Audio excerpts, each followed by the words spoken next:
생생하게 상생하며 YTN 라디오 생생경제. 안녕하세요. YTN 라디오 생생경제 김혜민입니다. 다른 라디오 방송들은 녹음 방송도 많이 하는데요. YTN 라디오 방송의 대부분은 라이브 생방송입니다. 보도 채널에서는 주로 뉴스가 많이 나오기 때문에 녹음 방송을 할 수가 없죠.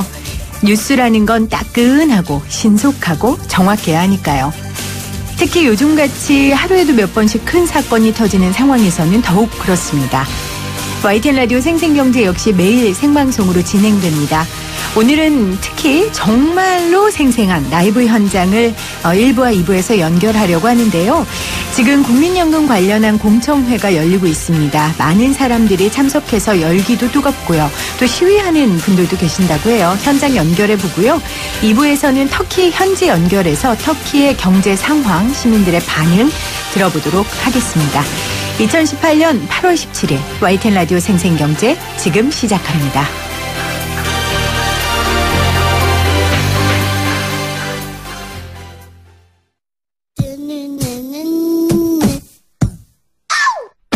적금 한 번, 가계부 한 번 안 써본 주부 6년차 김혜민 PD와 함께하는 경제 시민 만들기 프로젝트 YTN 라디오 생생경제. 오늘 가장 뜨거운 경제 뉴스를 제일 생생하게 전해드리는 시간입니다. 적금 한 번, 가계부 한 번 안 써본 주부기 때문에 저는 국민연금 관련한 뉴스에 굉장히 민감합니다. 제가 믿는 유일한 노후 대책이거든요. 그런데 국민연금 제도가 현재대로 유지될 경우에는요, 2057년에 적립기금이 소진된다고 합니다. 낮은 재정적 지속 가능성, 또 적지 않은 사각지대, 높지 않은 실질 소득 대체율. 이것이 바로 국민연금의 삼중고라고 하는데요. 지금 국민연금 재정추계위원회와 제도발전위원회가 제4차 국민연금 장기재정 추계 결과와 또 제도 개선안과 관련한 공청회를 진행하고 있습니다. 현장에 계신 윤석명 위원 전화로 연결해 보도록 하겠습니다. 한국보건사회연구원 연구위원이시고요. 제도발전위원회 소속이십니다. 위원님 안녕하세요. 예, 안녕하세요. 바쁘신데 연결해 주셔서 감사하고요. 혹시 방송 상태가 좋지 않더라도 좀 양해를 바라겠습니다. 네. 제가 공청회장에서 잠깐 나와서 방송 중이니까요. 그러게요. 네. 지금 현장 분위기 어떻습니까? 매우 뜨겁습니다. 생각했던 거, 예상했던 것보다 많은 분들이 오셔서. 네. 이제 일단 저희가 이제 세계위원회 그 연구 내용들, 회의 내용들을 지금 발표를 하고 있는데, 또 이게 관계자분들이 피켓들 들고 시위하시고 또 굉장히 열띤 지금 취재 경쟁이 벌어지고 있어서 제가 간신히 지금 회의장에서 좀 나왔습니다. 그러게요. 열기가 뜨거운 게 당연하죠. 국민연금이잖아요. 말 그대로 국민 모두에게 중요한 문제니까요. 전에 위원님 스튜디오에 나오셔서 자세히 설명해 주시기는 하셨는데요. 오늘 발표한 내용은 이제 국민연금의 재정 상태를 5년마다 평가하고 그 내용을 발표하시는 거죠? 예, 그렇습니다. 그래서 일단 위원회가 3개 위원회거든요. 네. 재정추계위원회, 기금운용위원회, 제도발전위원회인데요. 아무래도 이제 그 중에서 몇 개 관심이 많을 텐데 제일 관심이 그래도 많은 게 일단 기금 전망일 것 같습니다. 그렇죠. 네, 그래서 이미 지금 엠바고 풀려서 이제 다들 알고 계시겠지만 오늘 발표된 내용은 2042년에 들어오는 수입보다 나가는 지출이 많아지는 수지 적자가 이제 시작이 되는 거고요. 네. 기금 소진 시점은 2013년 3차 재정 계산에 비해서 3년 당겨진 2057년으로 일단 발표가 됐습니다. 2057년에 124조 원의 이제 적자가 발생하는 걸로 이제 오늘 공식적으로 발표가 됐습니다. 네. 산출 근거가 당연히 있으실 텐데요. 어떤 걸까요? 일단 이 재정 전망에서 가장 이제 필요하는 중요한 가정들은 출산율 가정이 네. 될 거고요. 출산율은 지금 현재 1.05로 올해 작년에 굉장히 많이 낮아졌습니다만 이제 저희가 70년 기간 동안 장기 추계를 하다 보니까요. 네. 초기 단계에서는 한 2.2대에 있다가 장기적으로 2088년에는 1.38까지 이제 올라가는 쪽으로 일단 재정 전망을 했습니다. 네. 그다음에 이제 다른 부분이 이제 민감한 부분이 이제 경제 성장률 가정인데요.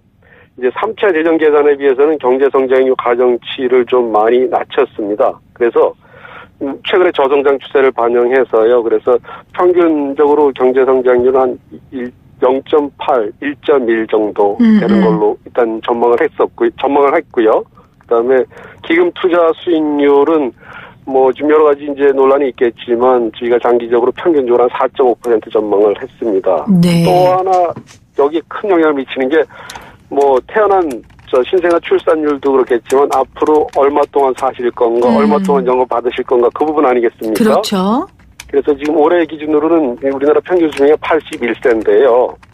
2088년 앞으로 70년 뒤에는 남성분은 90.8세, 여성분은 93.4세까지 사는 걸로 가정해서 이번에 재정 추계를 내놨습니다. 네, 출산율, 경제 성장률 그리고 평균 수명을 생각해서 이런 발표를 하셨습니다. 2042년에 연금이 적자로 돌아서고 적립기금 소진 연도가 2057년이라는 거고요.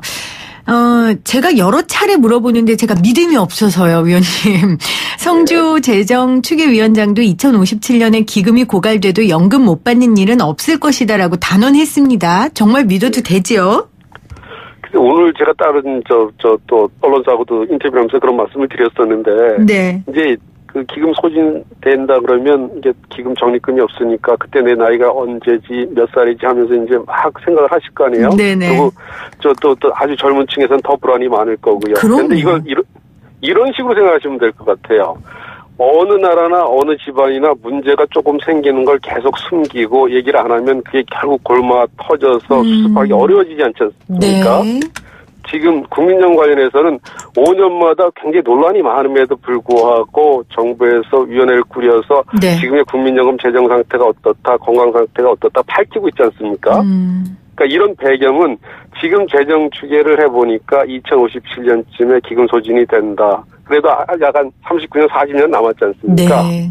이걸 그대로 갖고 간다는 게 아니라 이런 상황에서 우리 저출산에 또 평균 수명이 늘어나다 보니까 연금 받는 기간은 늘어나고 그러면 그대로 두면 기금 소진돼서 못 받는 그런 문제가 아니라 후세대 부담이 너무 클 거 아니냐. 그렇죠. 우리가 굉장히 금쪽같이 여기는 우리 자식 세대, 손자 세대들이 이거 굉장히 부담이 많을 거 아니냐. 네. 그러면 우리가 고통스러울더라도 우리 세대에서 뭔가 좀 해야 되지 않겠느냐. 그런 사회적 동의를 구하기 위해서 우리도 조금 좀 더 부담하고 후세대 부담 좀 덜어주자. 이런 취지에서 미리미리 예방주사를 맞자는 취지에서 기금 상태가 어떻습니다. 이런 말씀을 드린 거고요. 네. 기금이 소진되고 고갈이 된다 그래도 연금은 지급이 됩니다. 우리나라가 망하지 않는 한. 그런데 그럴 경우 너무나 사회가 고통스럽다는 거죠. 그렇죠. 그러니까. 네, 맞습니다. 누군가는 부담을 많이 해야 되고 또 그러다 보면 사회적으로 갈등이 생기고 혼란이 생기니까 그런 차원에서 이제 기금 소진 시절 말씀을 드리는 건데 기금이 소진되면 내가 못 받는 거 아니야. 여기부터 생각을 하시니까 이제 그런 부분에 대해서 우려가 많은 것 같은데 이제 이런 부분은 좀 중립적으로 저희가 생각할 필요가 있을 것 같습니다. 네.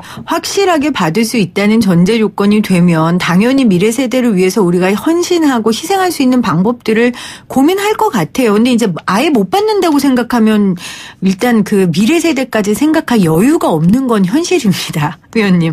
그것도 좀 이해해 주셔야 될 것 같아요. 국민들의 마음을. 그게 이제 그렇게 생각이 드시는 게 당연한 게 그렇죠. 우리나라에서 많은 분들은 뭐 공무원 사학 군인연금 받으시는 분들은 집안에도 오래전부터 받았으니까 믿음이 있는데 국민연금이 좋지 않은 편입니다. 젊은 사람들이 쓰는 듣보잡이거든요. 들어보지도 보지도 못한 네. 갑자기 등장해서 뭐 보험료만 내라 부담만 하라 그러다가 계속해서 뭐 기금이 언제 소진된다는 것 같더라 카더라 하니까 네. 이거 괜히 우리한테 돈만 걷어가려고 그러는 거 아니야? 이런 불만이 좀 많은 것 같아요. 아마 실제로 네네. 네. 아마 그런 불만들을 해소하기 위해서 우리 전문가분들이 이런 공청회도 열고 언론과 인터뷰도 하시는 노력을 보이는 거라고 저도 생각을 하고요. 예, 맞습니다. 그 위원께서 여러 번 우리 방송에서도 미래 세대를 위해서라도 우리가 조금 보험료를 더 내야 한다는 필요성에 대해서는 여러 차례 주장을 하셨어요. 그래서 일단 자문단이 현행 9%인 보험료율을 11%로 올리거나 10년간 단계적으로 13.5%까지 인상해야 한다는 방안을 내놨습니다. 이 부분에 대한 설명을 좀 해주시죠. 예, 저희 위원회에서도 이제 뭐 지금 연금제도를 바라보는 시각에 따라 이 제도를 어떻게 이제 손을 볼 건가, 어떻게 발전시켜 나갈 건가 다양한 시각이 있는데 가장 이제 논란이 되는 거는 얼마를 부담하고 얼마를 받을 건가. 그렇죠. 그러니까 급여 재정 패키지 안이 이제 가장 논란이 많았었습니다. 네. 조금 전에 이제 사회자님이 말씀하신 거 안 하나는 지금 9%인 그 보험료율을 내년 당장 11%로 2%포인트를 올리면서 급여는 우리가 이미 2007년 개혁으로 올해 45%는 분자는 연금액 받는 액수고 분모는 근로기간 동안 받던 월급 액수입니다. 네. 그걸 급여율 소득대체율이라 그러는데 올해는 45%지만 이미 2007년 개혁으로 매년 0.5%포인트씩 하락하도록 돼 있거든요. 그래서 2028년 되면 40%로 하락 예정인데 그거는 급여 적절성 차원에서 떨어뜨리지 말고 45% 그냥 유지하고 대신 보험료는 내년 당장 2%포인트 올린 11%로 하자. 네. 그게 하나의 아니고요. 네. 또 다른 안 하나는 일단 뭐 많이 드릴수록 좋겠지만 지금 뭐 재정 추계 계산해봐도 2057년에 기금이 소진된다고 나왔지 않습니까? 네. 그런 상태에서 이제 우리가 조금 더 받자고 이 급여를 올릴 경우에는 미래 세대 부담이 좀 많아질 거니까 아쉽지만 이미 어렵사리 2007년에 개혁한 그 개혁 정신을 받아들인다는 차원에서 2028년까지는 40%로 떨어뜨리는 걸 그냥 용인하고 이건 새로 뭐 떨어뜨리는 게 아니라 이미 법이 통과돼서 진행되고 있는 겁니다. 소득 대체율 네. 말씀하시는 거죠? 네네. 네. 새로 떨어뜨린 그 새로 연금액을 적게 준다고 제한하는 건 아니고 네네. 이미 재정 추계 계산과 관련 없이 진행되고 있는 사안입니다. 네. 이제 그런데 재정 추계 계산해 보니까 5년 전에 비해 또 7년 소진 시점, 3년 소진 시점이 당겨지니까 우리가 이제는 뭔가를 해야 될 것 같다. 2007년에 반쪽짜리 개혁이라 그랬던 게 뭐냐면 소득 대체율 40% 내리면서 보험료도 2018년 올해까지 12.9%, 13% 정도 올린다는 안을 국회에 제출했는데 그게 부결이 됐었습니다. 네. 그러니까 10년가량 보험료를 못 올렸으니 그만큼 더 이 연금제도에는 좀 부담이 허리가 휘는 부분이 생기지 않았겠느냐. 그런 관점에서 다른 안에서는 한꺼번에 또 올리면 너무 부담이 되니까요. 특히 지역 가입자들은 좀 13% 이상의 보험료율은 받아들이기 힘들지 않을까 싶은데요. 네. 그래서 향후 10년 동안에 13.5%까지 올려야 되겠다는 게 이제 다른 안입니다. 이 안을 만드는 사람들이 굉장히 고민했습니다. 그렇겠죠. 이 안에 대한 수용성. 솔직히 말씀드리면 저는 이 안 쪽, 지금 13.5% 올리는 안쪽에 참여를 해서 저도 이제 작업을 했는데요. 그런데 이제 공청회 결과로 나오니까 그런데 이번에 추계를 해보고 우리가 보험료를 올리지 않는다 그러면 있잖아요. 네. 이번에 우리가 새로운 어떤 지표를 만들었어요. 워낙 국민연금 제도를 보는 시각이 다양하고 그러다 보니까 국민연금 제도에 대한 어떤 재정 상태 평가도 너무 혼란스러우니까 네. 이젠 전문가들이 모여서 국민연금 제도의 재정 목표라는 건 최소한 하나 확실히 정해놓자. 네. 그런 어떤 합의를 달성했어요. 이건 그렇죠. 굉장히 큰 성과거든요. 그러니까 목표를 달성하기 네. 위한 안으로 국민들에게 제시하고 설득을 할 수 있는 거니까요. 네. 네. 어떤 목표가 있어야 어떻게 그걸 달성할까라는 얘기가 2차적으로 나올 수 있겠죠. 네. 네. 지금은 그거에 대한 어떤 합의도 없었는데 다행스럽게 이번엔 치열한 논의 과정을 거쳐서 재정 목표를 설정을 했습니다. 그게 뭡니까? 그게 뭐냐면 재정 추계 기간은 70년까지 한다. 그러니까 지금 올해 2018년이니까 2088년까지 하고 네. 2088년 초를 기준으로 해서 적립금 비율을 1배로 하는 걸 재정 목표로 한다. 그러니까 앞으로 70년 뒤까지는 국민연금 내일 지급할 수 있는 돈을 확보하는 걸 재정 목표로 설정하자가 이번에 합의된 어떤 재정 목표입니다. 그러니까 곡간을 어느 정도 채워놓는다라는 목표를 정하셨다는 거잖아요. 그래서 재정 추계는 70년 동안 하고 그러니까 앞으로 70년간 기금 적립 배율은 1배. 그러니까 1년 동안 보험료를 한 푼도 거두지 않아도 1년치 연금을 지급할 수 있게 하겠다. 예, 정확하게 말씀하셨습니다. 이제 왜 그런 목표를 설정했냐면 지금 보통 평수명이 늘어났지만 보통 입직 연도 시작해서 은퇴해서 사망하는 정도란 저는 더 잡고 싶은데 일단 저희 합의한 건 70년입니다. 네네. 70년 정도면 연금제도에 참여하면서 보험료 내고 사망할 때까지 거의 신뢰감을 줄 수 있지 않겠느냐. 이런 관점에서 70년을 설정했다는 거죠. 네. 그래서 그런 재정 목표를 설정해서 70년 뒤인 2088년에 적립배율 1배를 달성하기 위해서 필요한 보험료를 저희가 계산을 해보니까 이게 그냥 당장 내년에 보험료를 올린다 그러면 16% 정도까지 올려야 되는 거예요. 아유, 부담이 크겠네요. 네, 그러니까 그렇게 하기는 어렵지 않느냐. 네. 그래서 저희가 13.5% 올리자고 이제 제안한 쪽에서는 일단 고통스럽더라도 제도 지속 가능성 또 사회 갈등 후세대 부담을 덜어주기 위해서 네네. 10년 동안 13.5%까지는 올리자. 그리고 그 다음 단계에서는 또 단계가 있는데 그때는 그 당시에 우리 사회적 논의 수준을 고려해서 추가적으로 필요하다면 보험료를 올려야 될 부분은 많지 않습니까? 이게 우리만 그런 게 아니라 OECD 평균 우리하고 비슷한 수준의 급여를 지급하는 나라가 이미 18% 보험료를 부담은 하고 있거든요. 네.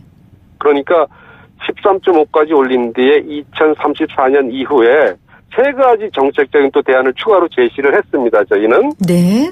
하나는 논란이 많은 이제 연금 수급 연령을 조금 한 2세 의원님 잠깐만요. 제가 중간에 조금 정리를 해야 될 것 같아요. 그래야 청취자분들이 아실 텐데 일단 제도발전위원회에서 내놓은 것은 목표를 세우셨다는 거.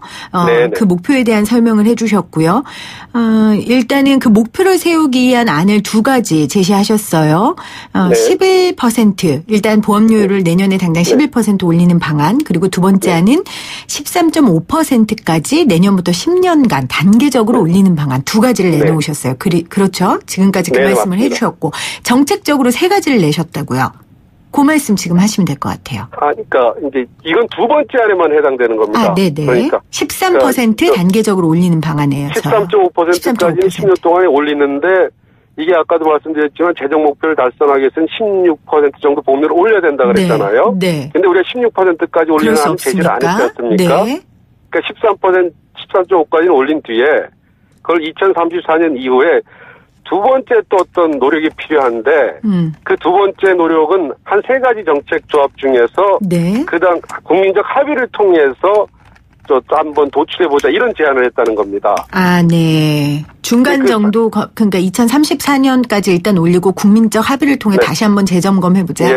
네. 근데 그 정책 수단으로 세 가지를 제시했다는 거예요. 네. 하나는 통상적인 추가적인 보험료 인상이 있을 수도 있고. 네. 또 하나는 최근에 논란이 됐던 수급 연령 있지 않습니까? 네네. 지금 2033년 65세까지 되는데 고통스럽겠지만 한 2040년 당장이 아니고요. 그러니까 2040년 전으로 한 1세 2세 더 올리는 방안도 생각을 해볼 수가 있고요. 전에 우리가 인터뷰했던 그 내용 말씀하시는 거죠? 네. 그리고 또 하나는 이게 문제가 이제 88년 국민연금제도 도입할 때는 평균 수명이 71세였습니다. 우리나라. 근데 올해 81세고요. 2088년 지금 재정 추계에 사용된 가정은 91세 정도입니다. 남녀 평균을 치면 그럼 제도 도입 당시에 비해서 20년 평균 수명이 늘어났고 그러면 20년 연금을 더 받는다는 얘기거든요. 획기적으로 부담을 더하지 않는 이상 연금 제도가 굉장히 허리가 휘어질 정도가 될 수 있겠죠. 20년을 평균적으로 더 지급을 하니까요. 그래서 이 부분을 어떻게 좀 우리가 고민해 볼 수 없나 해서 핀란드 같은 데서 지금 사용하고 있는 기대 여명 계수라는 게 있어요. 이제 국민연금을 통해서 받는 연금 총액은 하나도 삭감이 안 되지만 받는 기간이 늘어나니까 받는 기간 늘어나는 걸 비례해서 매년 연수에서 조금 좀 감액을 해보는 방법은 어떻게 했느냐. 요 세 가지 중에서 어떤 부분이 우리 국민들이 받아들이시기에 가장 고통이 적을 건가. 그건 논의를 한번 해보자. 이렇게 사회에 던진 겁니다. 우리 사회에. 확정된 건 없고요. 위원회에서 참 여러 가지 대안들을 만드시느라 많이 쓰셨겠어요. 근데 지금 말씀 중에 계속 고통이라는 단어를 말씀하셨어요. 고통스러울 수밖에 없죠. 그렇죠? 근데 고통스러운 과정을 거칠 수밖에 없는 지금 우리의 현실이 있고요. 제가 한 가지 좀 질문을 드리면요, 위원님. 전에 우리가 이제 연금 수급 개시 연령 늦추는 방안 인터뷰를 했었어요. 그때 이제 물론 위원님 말씀하신 것처럼 국민연금을 더 넣을 수 있다는 건 노후 준비를 더 그만큼 튼튼히 할 수 있는 의미이기도 하지만 일단 청취자들은 그런 순기능보다는 연금을 늦게 받는다는 거에 더 반응을 많이 하셨거든요.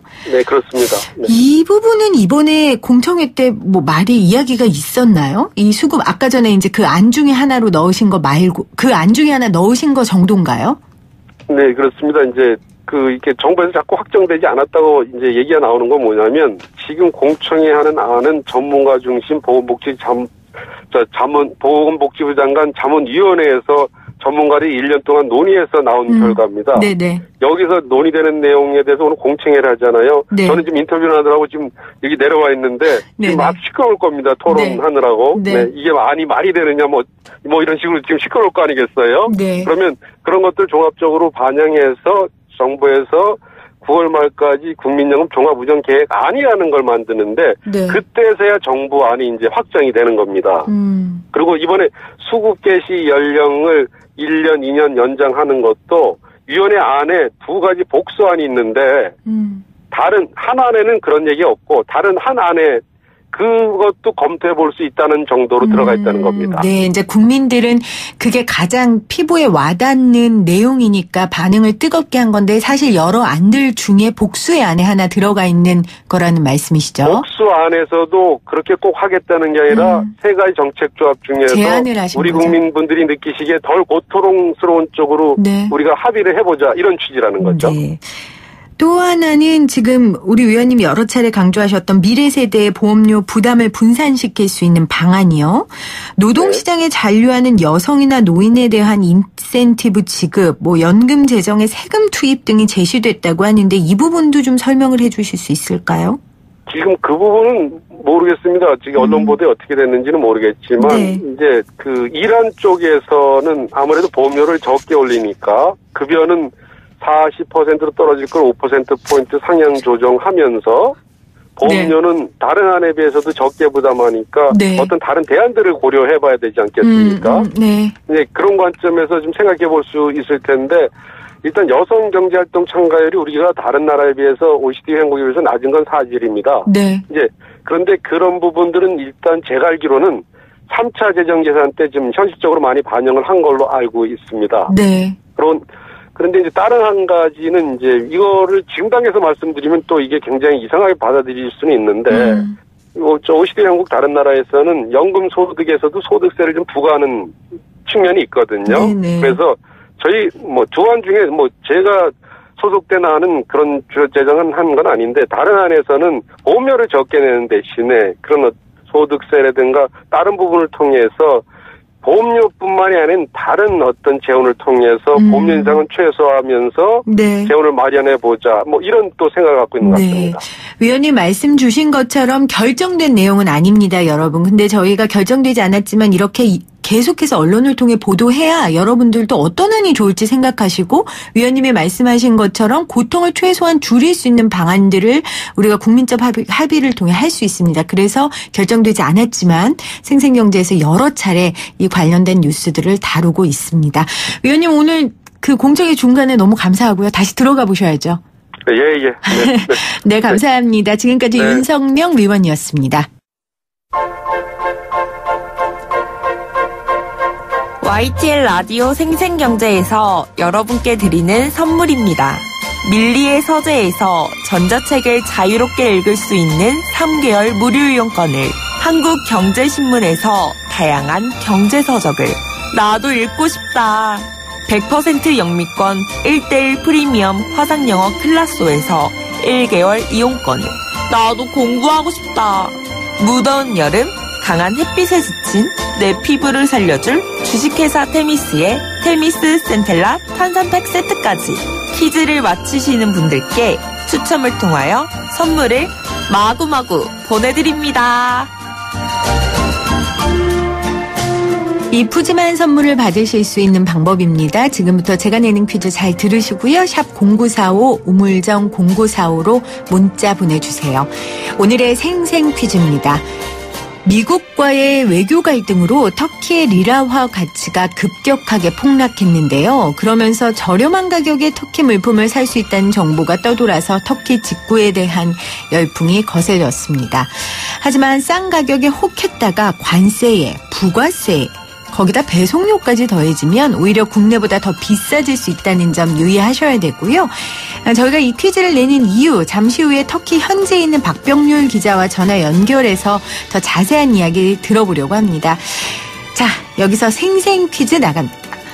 많은 분들이 헷갈려 하시는데요. 터키의 수도를 맞추시는 거예요. 보기 나갑니다. 1번 이스탄불, 2번 앙카라입니다.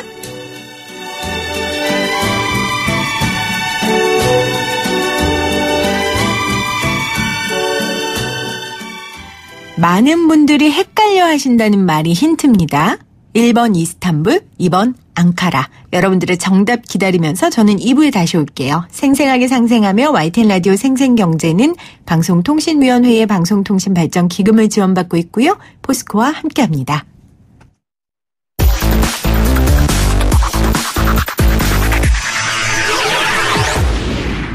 생생하게 상생하며 YTN 라디오 생생경제.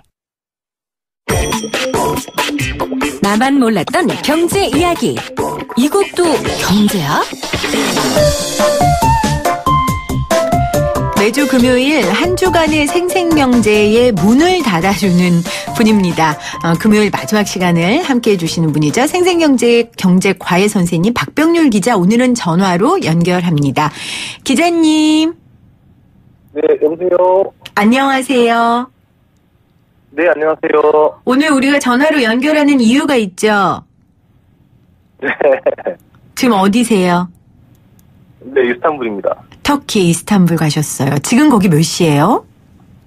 여기 아침 9시 30분이죠. 여기 한국보다 6시간이 느려요. 아, 그렇게까지 제가 미안해할 필요는 없네요. 아침 9시면. 그 정도면 괜찮잖아요. 그쵸? 네. 쇼핑하러 가신 건 아닐 테고 왜 가셨어요, 터키? 네, 뭐 많은 분들이 아시겠지만 최근에 터키의 환율이 폭등하면서 저 경제 위기 좀 조짐이 있다. 그래서 현장이 어떨까 싶어서 지금 와 있습니다. 네, 오늘 박병률 기자가 쓴 기사요. 안 그래도 포털 사이트에 메인으로 걸렸더라고요. 네. 그래서 제가 잘 읽어봤는데 궁금한 게, 일단 진짜 외국인들이 쇼핑하러 터키로 여행 많이 갔나요? 네, 이게 지금 뭐 두 가지 원인인 것 같은데요. 일단 가장 큰 거는 지금 18일부터 26일까지 9일간 터키 최대 명절인 쿠르반 바이람이라는 명절에 들어갑니다. 아, 명절이 겹쳤군요. 네, 이 뭐 희생절이라고 부르는데 이게 이슬람이 국가들이 거의 공통적으로 하는 그런 명절입니다. 그러다 보니까 이 시기에는 뭐 사우디아라비아라든가 쿠웨이트, 그리고 뭐 바레인, 그다음에 아랍에미리트 공화국 뭐 이런 데서 많은 분들이 터키로 여행을 옵니다. 네. 네, 그러다 보니까 원체 이제 관광객들이 많고요. 거기다가 또 최근에 환율이 떨어지다 보니까 이제 아시아 쪽에서 사람들도 많이 오는데, 한국 사람도 많아요? 되게 많습니다. 여기 와서 보니까 특히 한국은 또 단체 관광객도 많고, 네. 제가 한 4월쯤에서 되게 많이 만난 것 같습니다. 그리고 또 중국인들도 되게 많이 보이고요. 그렇군요. 그러니까 이런 것들이 겹치다 보니까 지금 거의 뭐 호텔은 방이 없고요. 네, 저도 지금 오늘 저녁에 구해야 되는데 큰일 났습니다. 그렇네요. 터키 버버리, 이거는 뭐 상표 이름이긴 하지만 대표적인 명품이니까요. 네. 이게 검색어에 오를 정도였는데 진짜 명품을 많이 구입하던가요? 외국인들이 현재? 네, 제가 직접 그 매장 앞에 가봤는데요. 네. 버버리뿐만 아니라 뭐 다른 뭐 명품 샵들 앞에 가면 보통 뭐 한 20명 정도 앞에 대기를 하고 있습니다. 아, 네. 근데 제가 줄을 서봤는데 1시간 기다려서 못 들어갔거든요. 네, 한 명 나오면 한 명 넣고 뭐 이런 식으로 하다 보니까. 네. 여기 현지 교민들한테 물어보니까 한 분의 경우는 이 버버리 코트를 샀는데. 네. 270만 원짜리를 자기가 이제 140만 원에 샀다. 그렇게 얘기를 합니다만, 근데 이제 다만 지금은 환율이 한참 떨어지다가 좀 회복이 되고 있고요. 오늘은 아직 안 나왔나요? 지금 터키 환율 어떤데요, 현재? 예, 1달러에 한때 뭐 7.1이라 7.4리라 이렇게 가다가, 네. 지금은 5.8리라, 5.6리라, 이틀 사이에 한 17% 정도 환율이 좀 많이 회복이 됐습니다. 이제 그러다 보니까, 우리가 지난주에 봤던 만큼의 아주 이제 큰 폭의, 이득을 보기는 어렵다. 지금 이런 얘기가 현지 주민들 사이에서 얘기가 나오고 있고요. 네. 심지어 이제 일부 명품 매장은 아예 이제 가격을 올려버린 그런 것도 많습니다. 자, 여행객들 이야기했으니까 현지 분위기가 궁금해요. 그러니까 현재 터키 국민들, 터키 시민들은 지금 어떻습니까, 분위기가? 네, 저도 사실 오기 전에는 우리가 뭐 과거에 외환위기를 맞았던 것처럼 네. 대단히 분위기가 안 좋을 거다라고 생각을 했는데 막상 와보면 꼭 그렇진 않은 것 같습니다. 제가 뭐 많은 분들을 뭐 만나본 건 아닙니다만 거리 분위기를 보면 뭐 그렇게 침울하다 이런 걸 좀 느끼기 힘들고요. 네. 그리고 이번 사태가 터키 자체의 어떤 경제 큰 문제라기보다는 네. 미국과의 그 관계 악화에 따른 거기 때문에 얼마든지 이 정치적으로 해결을 할 수 있지 않겠느냐. 그리고 이제 이런 상황이 오래 가지 않을 수 있다. 네. 환율도 연말이 가면 상당히 회복이 될 거다. 일단 좀 긍정적인 시각이 많은 것 같고요. 네. 뭐 많은 분들 뭐 만나봐서 큰일 났다라는 얘기는 크게 제가 지금 들어보지는 못한 것 같은데. 다만 이제 그럼에도 불구하고 어제 상황이 안 좋다라는 뉴스가 계속 나오다 보니까 신경을 좀 많이 쓰시는 것 같고요. 네. 그리고 특히 이제 체감적으로 지금 물가가 좀 많이 오르고 있습니다. 아하. 예, 통화치가 떨어지면 네. 수입 물가가 당연히 오르기 마련인데. 네. 특히 터키가 어떤 공산품 수입을 되게 많이 하고 있거든요. 근데 이 공산품 가격이 지금 크게 오르고 있는데 네. 보니까 지난달도 보니까 물가가 10% 이상 올랐고요. 15% 가까이 오른 것 같은데. 많이 오른 거 아니에요? 많이 올랐죠. 네. 그리고 또 물어보면 체감 물가는 더 많이 오른 것 같아. 이런 얘기를 하는데 한 주민들한테 물어보니까 닭고기 같은 경우에 2달 전에 비해서 물가가 40% 올랐다. 네. 이런 얘기도 합니다. 이러다 보니까 아무래도 이제 서민들 입장에서는 이 물가 상승에 따른 부담 이걸 서서히 좀 체감하는 듯한 그런 모습도 보이고 있습니다. 네. 기자님이 말씀해 주셨지만 지금 이제 터키의 상황의 주요 원인은 미국과의 갈등, 이제 정치적인 이유잖아요. 근데 이게 만약에 누가 그런 기자님 기사에 댓글로 누가 그런 걸 남겼더라고요. 이게 만약에 우리나라가 미국과의 정치적 갈등 때문에 이런 어려움을 겪었다면 국민들이 난리가 났을 거다. 막 네. 대통령 이렇게 하면 안 된다 이런 거 했을 거다 할 텐데 지금 터키 사람들은 뭐 에르도안 대통령을 믿는다. 미국이 우리를 압박하고 있지만 우리는 굴복하지 않을 것이다. 뭐 이런 아주 대담한 이런 태도를 취하는 분들이 많다고 하던데 맞나요, 정말? 네, 근데 사실 정치적인 환경이 우리나라랑 많이 다르기 때문에 그렇게 비교할 수는 없나요? 네, 여기는 사실 에르도안 대통령 중심으로 좀 뭉쳐 있는 네. 그런 분위기가 있고. 언론의 문제라든가 이런 것들을 보면 한국에 비해서는 조금 구체적으로 말씀드리기는 그렇습니다만 상황이 좀 많이 다릅니다.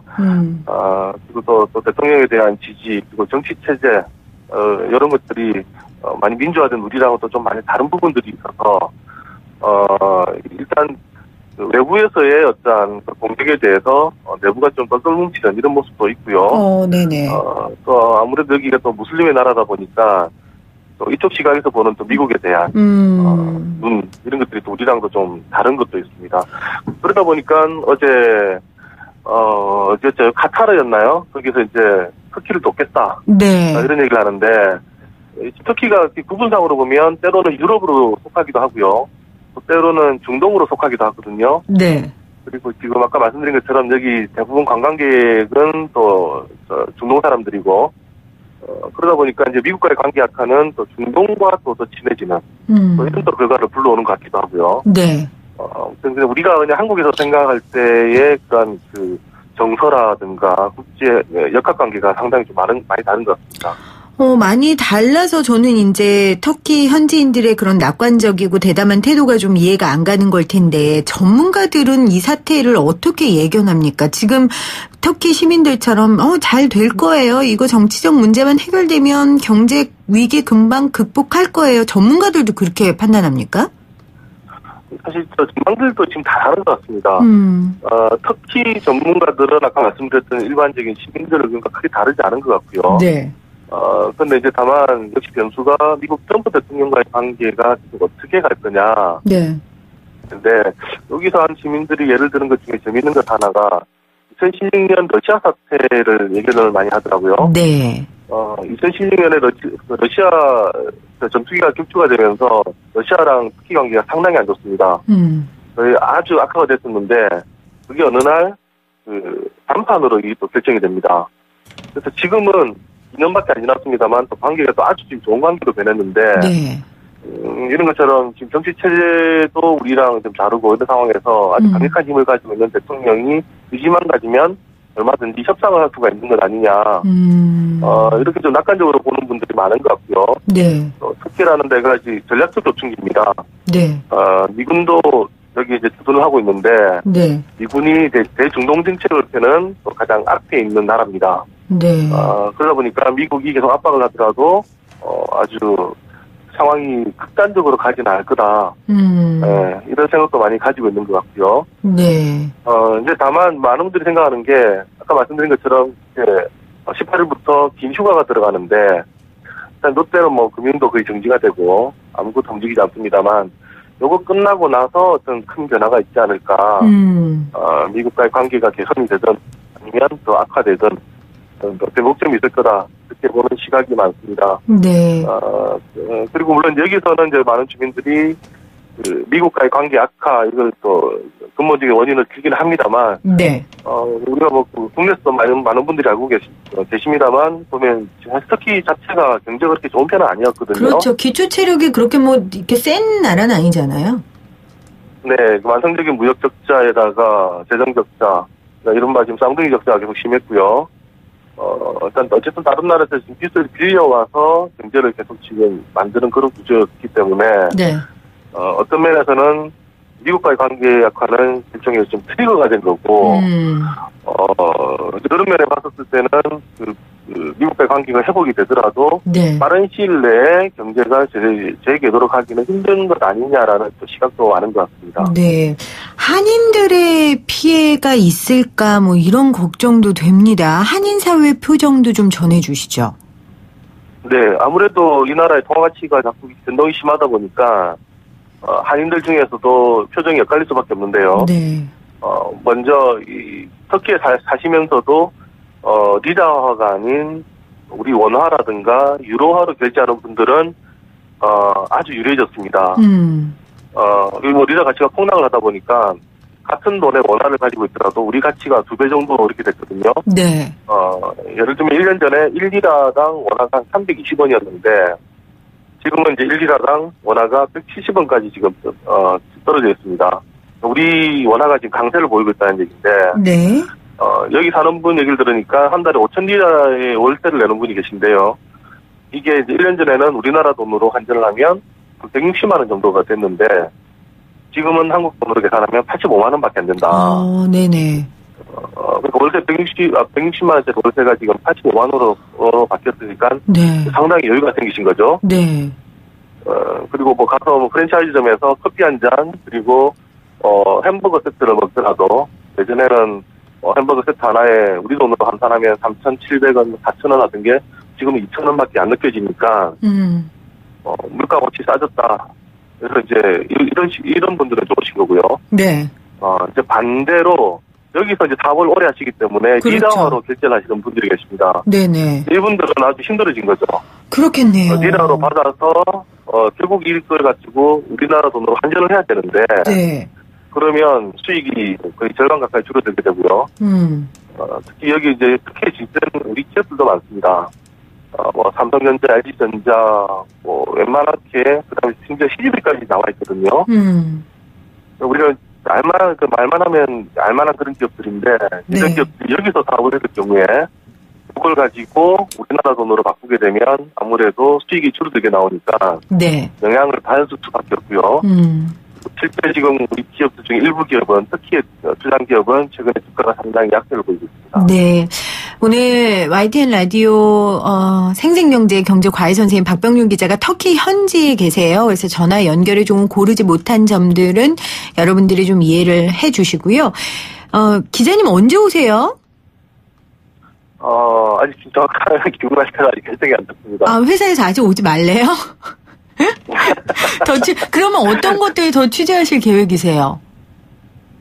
뭐 좀 더 여러 가지 좀 둘러봐야 될 것 같습니다. 여기 있는 분들도 좀 만나봐야 될 것 같고요. 네. 예. 그럼 다음 주에도 터키에서 전화 연결할 수도 있겠네요. 그건 아직 잘 알 수가 없습니다. 알겠습니다. 저도 모릅니다. 저희가 오늘 생생 퀴즈에 낸 게요. 터키 관련된 내용이에요. 우리 기자님이 정답을 말씀해 주시면 될 것 같은데요. 내용이 뭐냐면요. 퀴즈 내용이 터키의 수도는 어디일까요? 1번 이스탄불, 2번 앙카라예요. 정답은? 2번입니다. 앙카라. 감사합니다. 지금 문자로 많이 정답 보내주고 계신데 제가 인터뷰 마치면 소개하도록 하겠습니다. 기자님 감사하고요. 오실 때 저는 명품 안 좋아하니까 제 건 굳이 선물 안 사오셔도 돼요. 네, 알겠습니다. 네, 다음 주에 뵐게요. 고맙습니다. 네, 감사합니다. YTN 라디오 생생경제 정답 들으셨죠? 앙카라입니다. 정답 많은 분들 보내주셨어요. 7720님, 전에 어학연수차 우크라이나에서 경유하며 귀국했던 때가 생각나네요. 이스탄불입니다. 생생경제 어플로 고정하며 잘 듣고 있습니다. 감사합니다 하셨는데 맞아요. 우리 방송 생방송 라디오로만 들으시는 방법만 있는 게 아니라요. YTN 라디오 앱 가시면 어플로도 들으실 수 있습니다. 5619님 앙카라 무슨 코알라나 아기곰 이름 같기도 하고요. 귀여운 수도 이름이네요 하셨어요. 7977 앙카라 이스탄불이 워낙 유명해서 헷갈리긴 하네요. 오늘도 생생하고 정확한 정보 감사합니다. 3437님 앙카라 오늘은 신선한 바람으로 마음도 날아갈 것 같습니다 하셨고요. 8274님 정답 2번입니다. 신선해서 너무 좋아요. 9193님 앙카라요. 이제 다음 주면 아이들도 개학이네요. 새로운 2학기 또 화이팅 하라고 전해주고 싶어요 하셨는데요. 9193님 자녀분들 화이팅입니다. 그리고 방학 잘 버티신 어머님도 아버님도 고생 많이 하셨습니다. 오늘 국민연금 관련돼서 여러분들 또 의견 남겨주셨어요. 연금 비용 계속 올린다는 이야기 아니에요 하시면서 이렇게 분노 공분해 주셨네요. 그 의견도 감사합니다. 지금 흐르는 곡 오늘 금요일 마무리하는 곡으로 골라봤습니다. 자우림의 매직 카페 라이드 들으시고요. 저는 월요일날 다시 오도록 하겠습니다. 지금까지 함께해 주신 여러분 감사하고요. 월요일날 뵐게요.